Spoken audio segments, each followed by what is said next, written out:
Napaka-wild ng ginawa ni Sean dito. Isipin nyo, nag-between the legs in-game. Ganito reaction namin. Nauna na tumalon yung kalaban, supalpal pa rin. Lumipad na naman sa malayo. At ito malala, Malakay Irving na bola handling skills. Behind back, biglang crossover, 1-1 yung kalaban. Tapos to make off sa sobrang layo, mukhang hindi naaabot.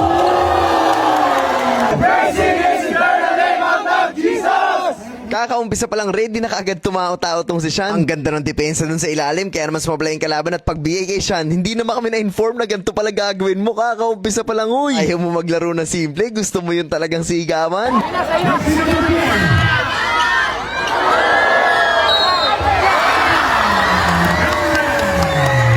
Sa mukha pa lang naigot, alam mo meron na magandang nangyari. Kung kanina sobrang fancy, ngayon naman sobrang simpleng tira lang sa 3 points. At tumalupit sa fast break, nauna nang tumalon yung kalaban pero palpal pa rin.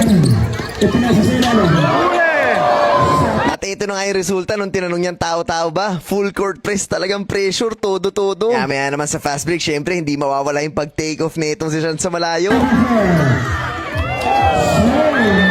Sobrang simpleng play lang din dito. Pagpasa sa big man, pinasa kanya at easy basket na naman. Next possession, baliktad naman. Siya naman yung drive, tapos drop pass naman dun sa ilalim. Easy basket ulit. Aba, gumaganda yung connection nitong dalawa. Maya-maya lang na nagtuloy-tuloy na, ay hindi na siya maawat. Pag umatake, kaliwat kanan. Dito isang napakalupit na galawang ginawa niya. Pag behind the back niya, sumudot yung kalaban, tas crossover, 1-1, tas to make off sa napakalayo. Grabe guys, sobrang lalim nun sa totoo lang. Parang hindi na siya aabot.